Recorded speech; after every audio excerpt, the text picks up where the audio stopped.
Hey, beautiful friends, it's Jeff Yalden and Mike Veny again. This time, we're having a very simple interview conversation with Devin White. Let me share with you a little bit about Devin. Devin is my stepson, so to speak. This is Janet's son. Graduated number 2 in high school from Hilton Head Prep, full scholarship to Clemson University, where he got 2 degrees in mathematics and computer sciences. And now Devin has an incredible job, Rocket Ship City, living in Huntsville, Alabama. And he has a lot of questions that I think a lot of people are probably asking themselves. Here's the one thing I really value and appreciate about Devin. He's never afraid to ask questions. And so Mike Veny and I are here.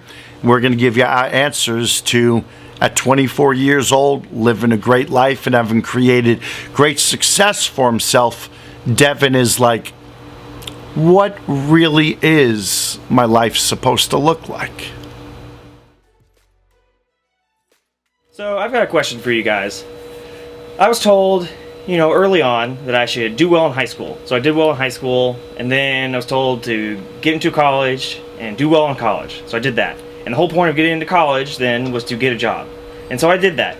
And now I have a job, and I don't know what's next. I know a lot of people like to start families, and a lot of people like to do successful in their career.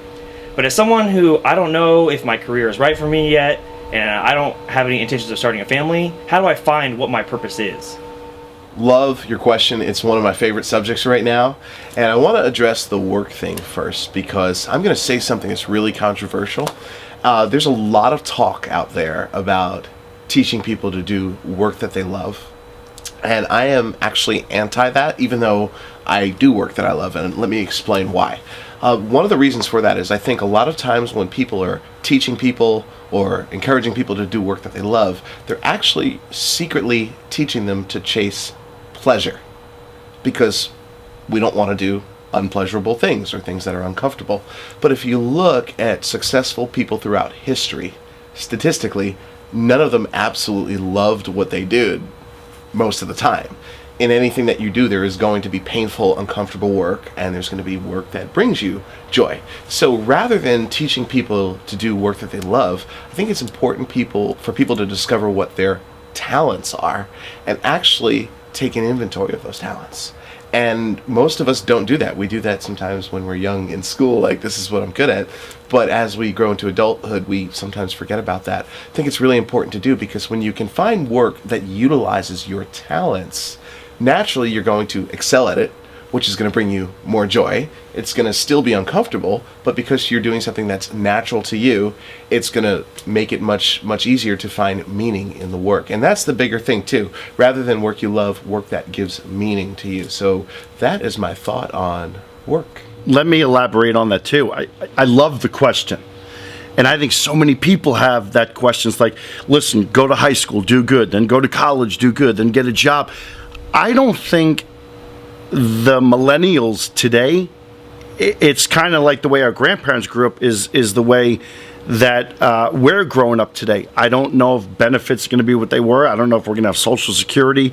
They say most millennials have 8 different jobs over their career.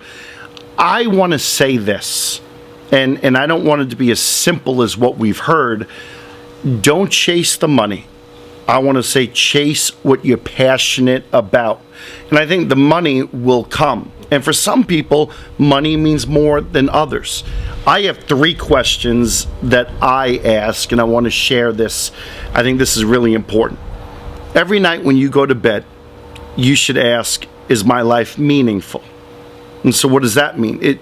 Is there meaning to my life? I might not like it, but it's meaningful that I feel I'm giving back. My heart is full. That I have a sense of purpose. Now the question is, well, I have a sense of purpose, but I don't like it. You really got to sort that out. Number 2 question, is my life fulfilling? And I think that's like having a purpose in life that is bigger than you. Now the other question is, well, it's fulfilling, but I don't like it.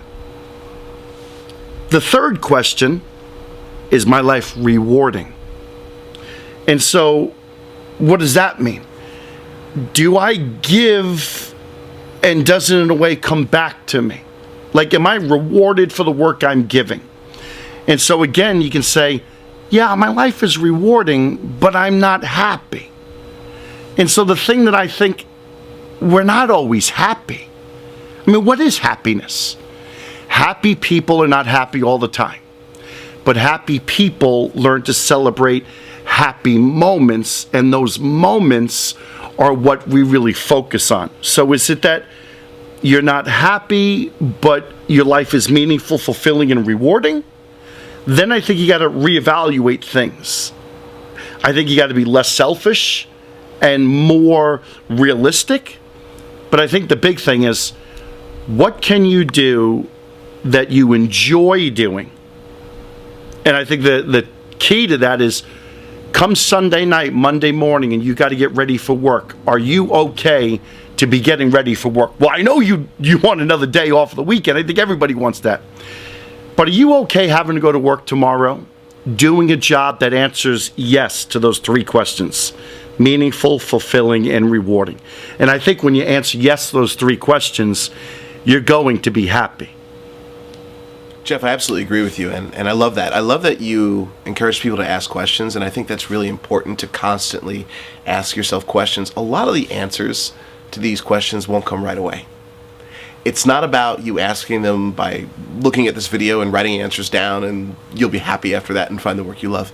It's a constant process. In fact, this morning, when I woke up, I was thinking about my life and some things that I'm struggling with internally, and I started to ask myself very similar questions, only to realize that I have not been working on visualizing the future as much as I should. And that was a profound moment for me this morning. Two other questions that I asked myself. I've actually been asking this since I was 18 years old. So 20 years of pretty much asking these two questions every day. How can I help? And how can I serve? I asked these in the morning, and at first, I was waiting for a billboard on the side of the road to show me an answer, or a text to come in, or some kind of message. And you know what? I've never really gotten an answer. Kind of stinks. But through asking those questions, I've put myself in a place of service in my work. So when I wake up on Monday morning, and a lot of times that's 4 a.m. for a very early morning flight to go speak wherever, I'm actually excited to get out of bed. One of the few adults that's excited to get out of bed and get on a flight, because it's not because I'm traveling, it's not because of the money, it's because I get to help and serve others. And when you have that as a core part of your work in your life, it doesn't become about happiness, it becomes about meaningfulness in your life. And again, as Jeff said, something bigger than yourself. Mike, and I love that too. But I think there's something that we have to understand. When we're young, like in our 20s, we're selfish with our time. It's about me, me, me. When you get to your 30s, it's all about, hey, look at me, I'm successful. Look at the car I drive, the clothes I wear. Look at my condo. Hey, I'm doing better than my friends.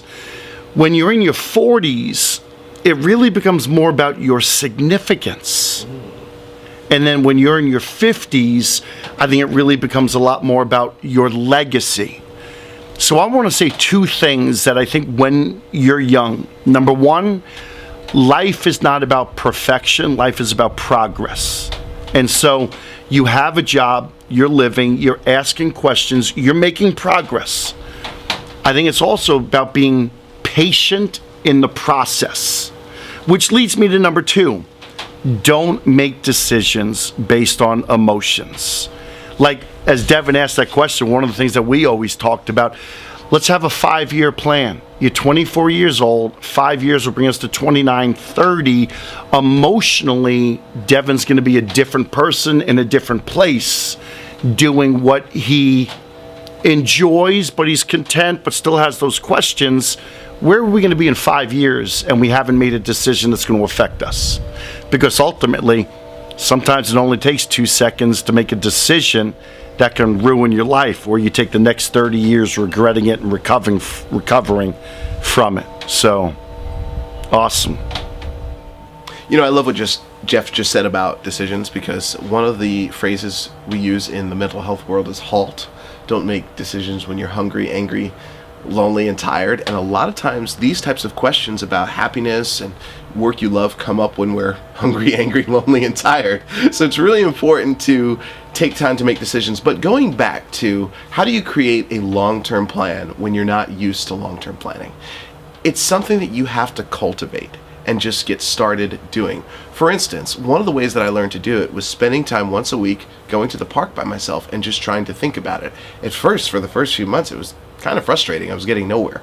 But eventually, it allowed me to cultivate that thinking inside myself. And now, sometimes I have to pull myself back because I think way too long term about things and I gotta be more in the moment. But it's something that you cultivate with time. It's not a skill that everyone has right away. And a lot of times, we're just trying to get through each day, get through each week, and get to what we need to get to. But it really involves being a child and being imaginative, using your imagination.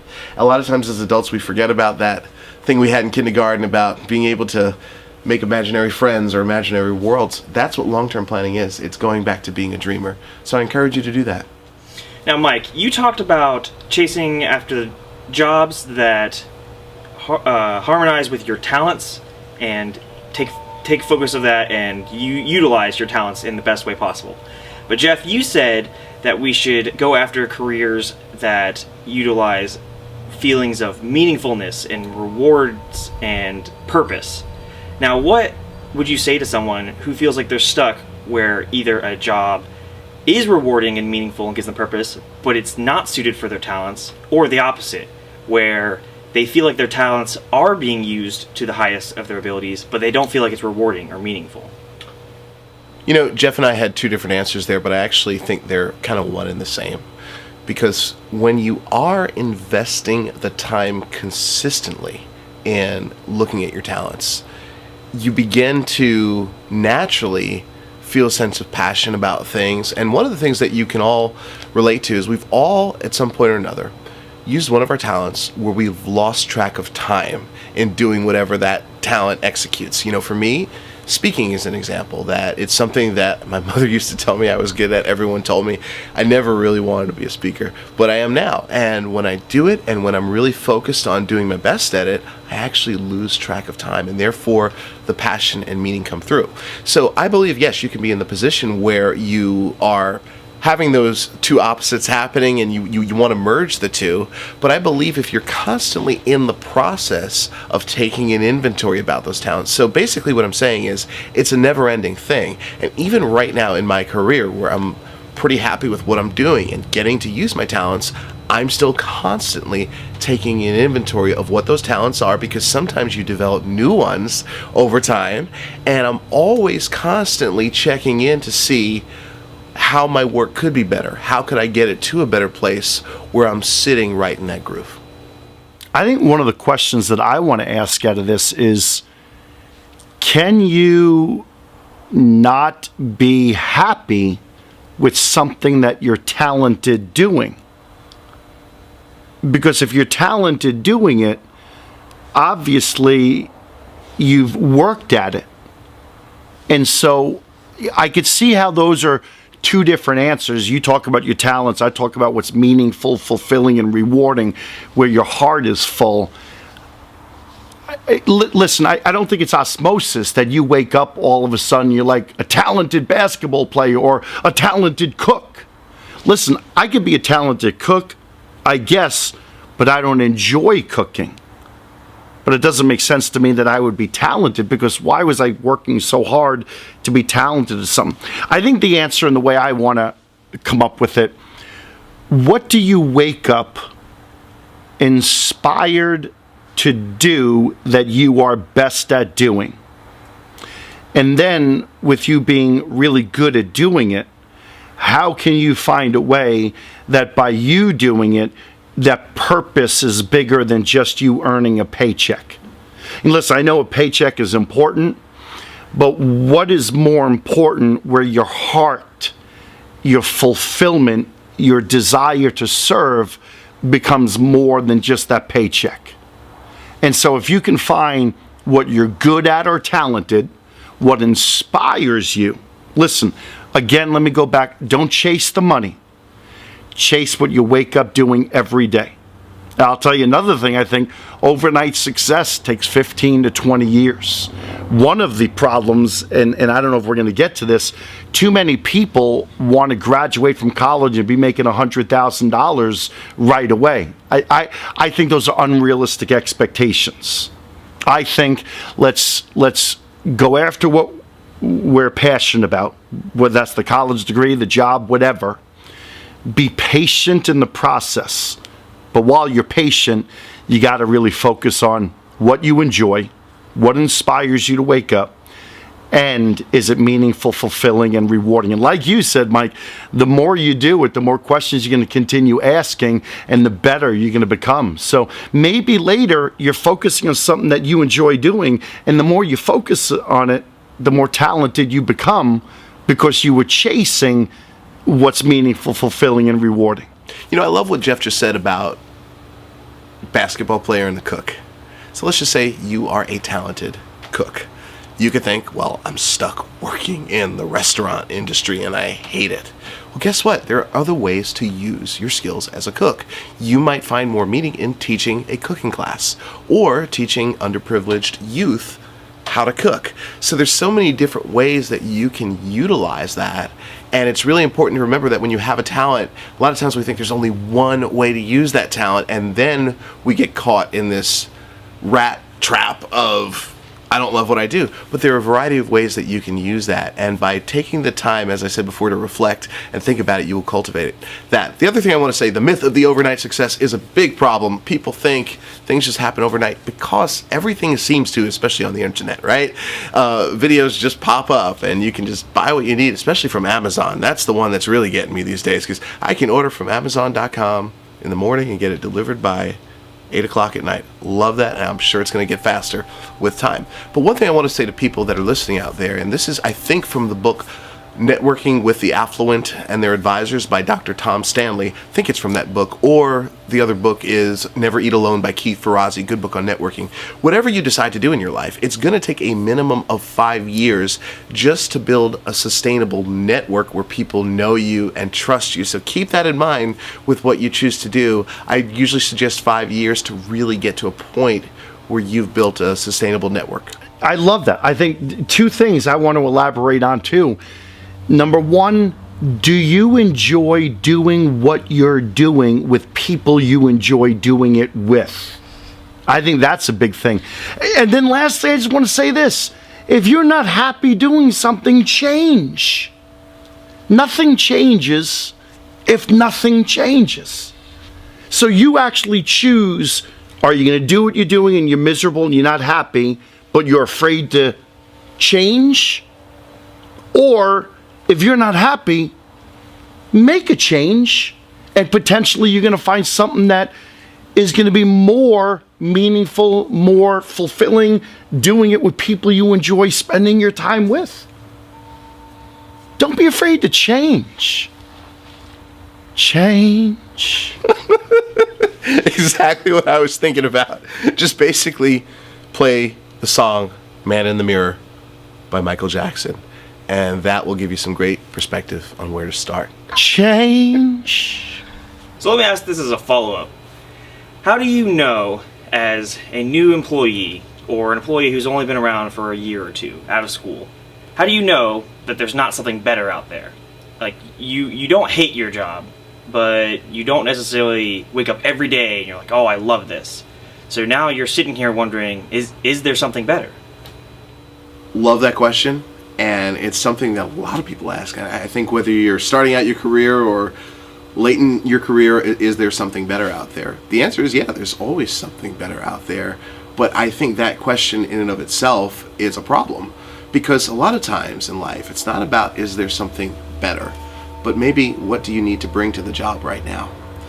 I decided to take a job as a waiter when I was younger, and a waiter job for many people is the job you take to just bring in some cash while you're trying to work out everything else. But I said to myself, no. I said, there are better things that I'm sure I could find, but what do I need to bring to this job? And I decided that I needed to bring to that job my best, number one, to see what would happen, a learning mentality. I needed to learn from this position, and I actually learned two great things. I learned about customer service, how to deal with people when you're doing your best, but plates are breaking and your orders are missed. And I also learned as a musician to listen to the band in the catering hall and learn cover songs as a musician. It helped me so much. So I might have been the only waiter there, double shift, sitting there carrying my tray smiling, because it wasn't about what the job could bring me. It was about what I needed to bring to the job. And I think when you do that, it changes your perspective about your work. Rather than what's better, what do I need to learn from my job right now? And a lot of times, the next step will automatically reveal itself if you are in the right mindset. So I think that's really important to ask yourself, what do I need to bring, rather than what's better that's out there. All right, so you guys mentioned patience and just being patient to figure out the answers.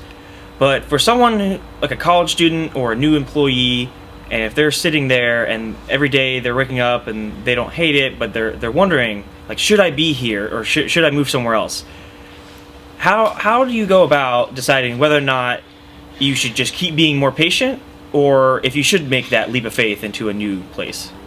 Well, like anything in life, I think it's important to have a plan, and it doesn't have to be perfect, but there needs to be a plan of some sort. And you can reference your plan. That's one of the options that you have. The other is to seek the wisdom of others. This is a very important thing for anyone to do at any point in life. It's important to get advice from people you trust. And one of the cool things about mentorship that's different than coaching, mentorship is when you get advice from someone who's kind of been in your shoes but in a brand new place or taking it to a new level. That's a wonderful thing that you can do and you should do in your life that can help you with that decision. But most importantly, make sure that whatever decision you make is not based on fear, because a lot of times we base our decisions on fear. We're not going to transition because it would feel safer to stay. That's not a reason to do that. And I have found the hard way that when you make decisions out of fear, it always comes back to bite you in the butt. I think the other thing too, Mike, is not just making the decision based on fear, but not making the decision based on emotion.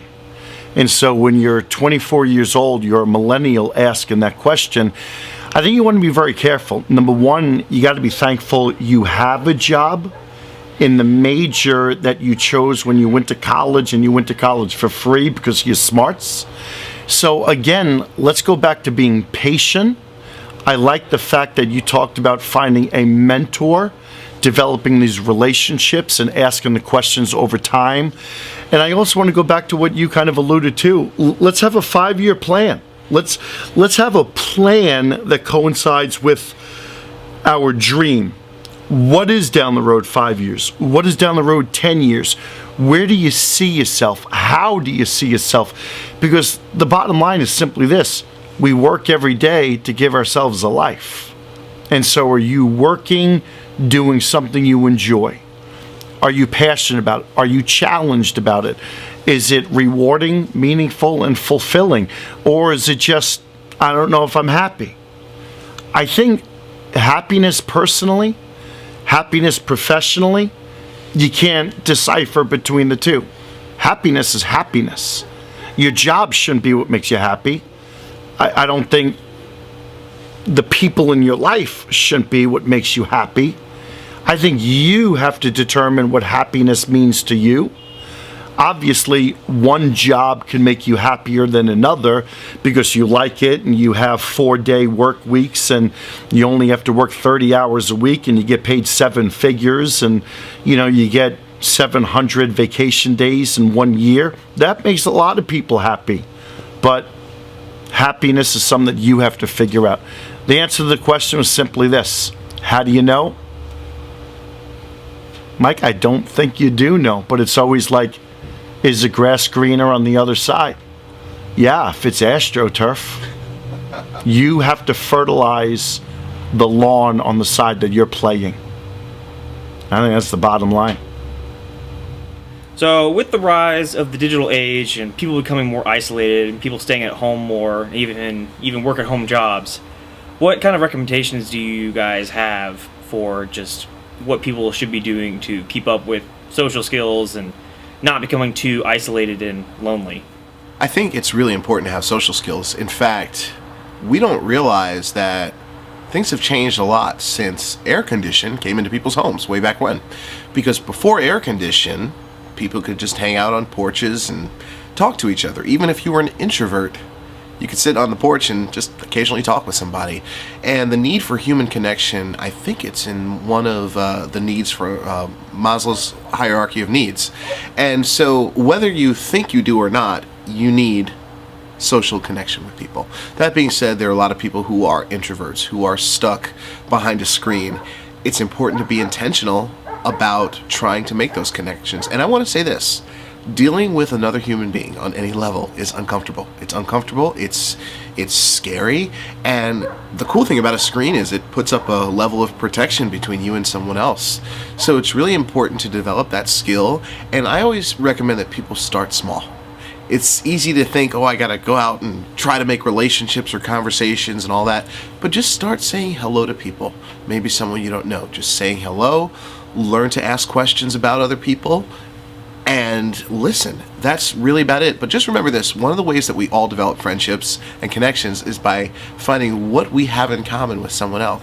So really important to notice if someone has something in common with you. Maybe you and I have the same jacket or something like that, and that'd be a great start to a conversation and friendship. You know, it also goes back to two of the most characteristic traits that people possess: trust and respect. And you can't live your life alone all the time. I get that, hey, you need a timeout, you come home from work and you just want to go and sit down and game. But one thing that will never change is that connection you have with people. And in the work world, everything is around relationships. And the two questions that everybody will always ask: can I trust you? And do you care about me? So part of it is get out there, communicate. Remember the importance of a handshake. Remember the eye contact. Remember the yes sir, no sir, yes ma'am, no ma'am, thank you, please, you're welcome, excuse me. I call those the 8 most powerful phrases. When you can master that, you're going to develop that respect. You're going to develop that trust. And then all of a sudden, there's the relationship. So I think it's really important to remember, I understand it's easier to communicate in text. It's easier to communicate with a quick sentence. You can't read emotion that way. And so I think a lot of people are getting upset with, well, what did they mean? How they said this? I don't really understand. You can't run a business that way. The bottom line is we're going to get together at a conference room table. We're going to hash things out. We're going to work things. We're going to plan. We're going to grow. And if you can't do that, eye contact, working together, agreeing to disagreeing, saying, I like this idea, but what do you think about this? Communication. Communication. It's so very important. And I think you have to take the initiative sometimes to make it happen. Jeff is absolutely right. And one thing that I always have to remind myself and others is that texting and messaging and email are not legit forms of communication. They are the ways we have to communicate to get quick things across, directions and confirmations, but you can't tell tone and inflection from an email or a text. That's about face-to-face communication. Now, some of you might be listening to this thinking, well, why, with all these challenges with in-person communication, why would I want to talk to another human at that point? There's a great thing on the other side of it that happens when you have a nice connection. There's a bond that develops that no electronic device can replicate. When you are hanging out with another person and it just feels good. And, you know, for many people, they don't have good experiences with other humans due to trauma, due to things in their lives. But the thing I challenge you to do is by taking that small step to try to develop the social skills, reach out to people and connect, I promise you there's a huge win in it down the road. And the other thing too, listen, social media, Facebook, Instagram, LinkedIn, Twitter, Snapface, that's social media. That's not professional impression. So like somebody can make buying decisions about someone by their social media account, but the first impression is always going to be the handshake, the eye contact, the yes sir, no sir. The other thing too is you're dealing with a lot of old school people. And these old school people, they still want to know that the resume, the cover letter, the can you follow directions, and then those two questions, can I trust you and do you care about me?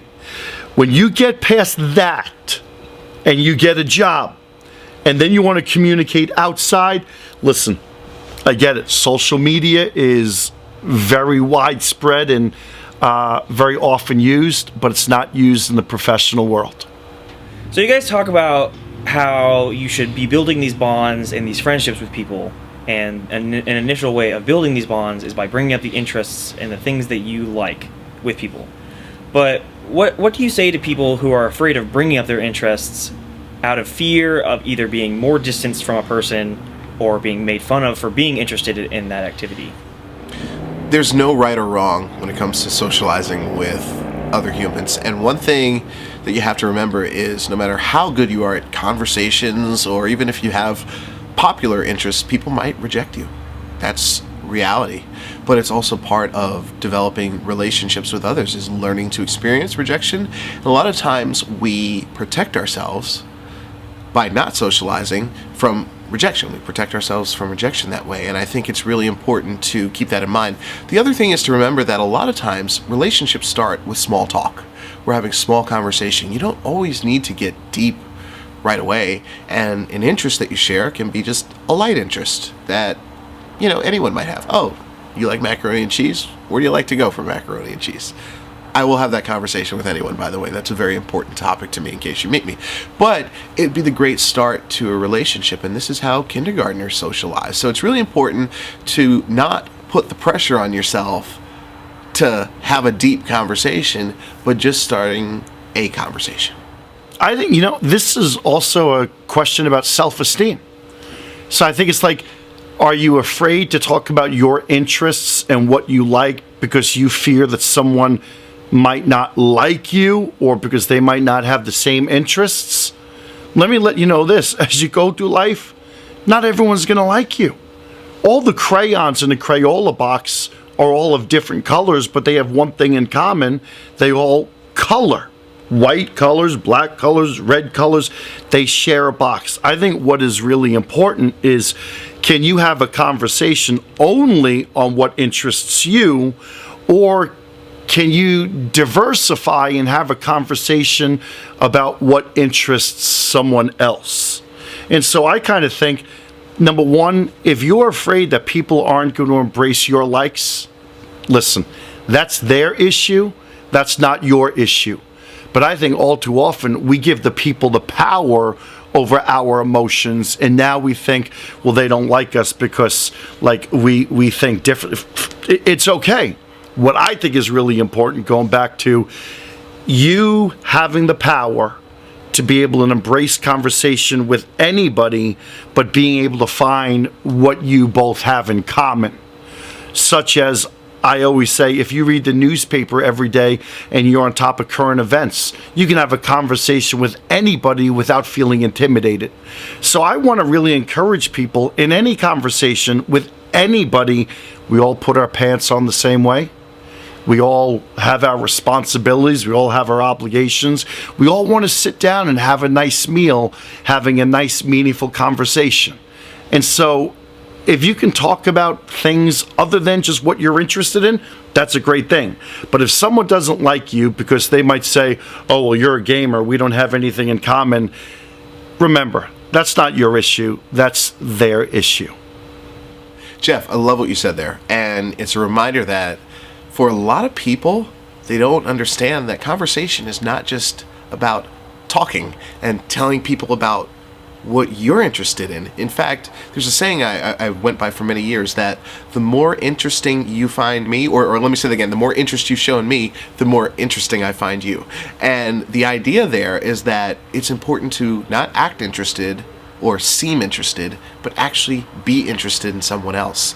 And that means really getting out of your head and your own dialogue and just being curious. So I think that's a really critical part to conversation. A lot of times you don't have to even worry about what to say, because that's going to make the conversation flow if you just are interested. Yeah, Mike, isn't that just like you're emotionally connecting with someone on their level as a conversation, and they're connecting with you on your level. It's just, that goes back to that trust and that respect. Listen, we can agree to disagree. We can have different interests. But in this moment that we're together, am I emotionally connecting with you? Or you emotionally connecting with me? We can have a great conversation. And we can also grow and learn as a result. So with the rise of the competitive job market and some people working 50, 60, maybe even more hours, and then potentially they also have to top on maybe they're doing responsibilities for their family, they're picking up kids and dealing with traffic maybe on top of that, and then also maybe let's say they're doing online classes, trying to get ahead of the game, or maybe they're doing night classes. How do you advise people in this situation keep a good work-life balance so that they're not just drowning in work and busy work all the time? I love this question, because this past year I have actually felt more of a work-life balance than ever before, and it's been one of the most productive years at work. And I thought I'd share some of my thoughts on what went down this year. One of the things that I've learned to do is clarify expectations. And for a lot of people, they go into jobs thinking that they are at the mercy of their job. They have to just follow what the boss says and just do what they have to do and say yes. And yeah, I mean, you have to follow directions and stuff like that, but a lot of them don't clarify expectations and become workaholics. We live in a culture that also people feel the need to look busy at work. So even if they're not, they need to make themselves look busy so they don't get in trouble for it. And I think that's a toxic thing in our culture. The other thing is something I learned back in the spring called boundaries. Now let me explain. Boundaries, we're actually sitting in the backyard, and a boundary is like a property line. We have this fence right here behind us that says this is Jeff's property and that's that person's property. It's important to learn to draw lines with people and to be able to say to someone at work, I have to leave at this time.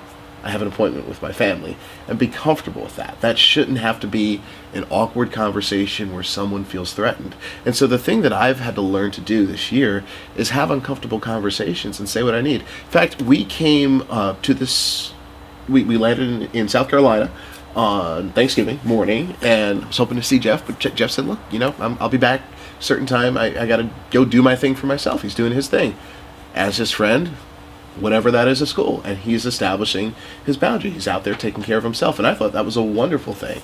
So again, to get to a work-life balance place, before we can look at time management and all that stuff, we got to look at expectations and boundaries.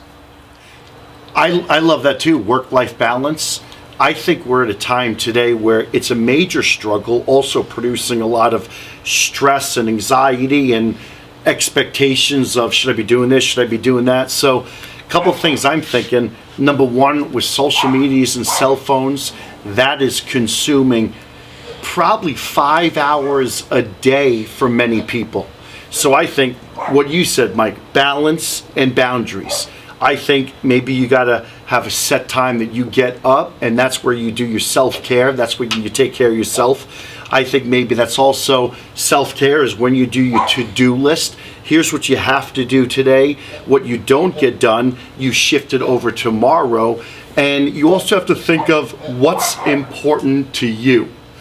What's important to me might not be what's important to you. And although I care what's important to you, this is my life, my happiness, my responsibilities.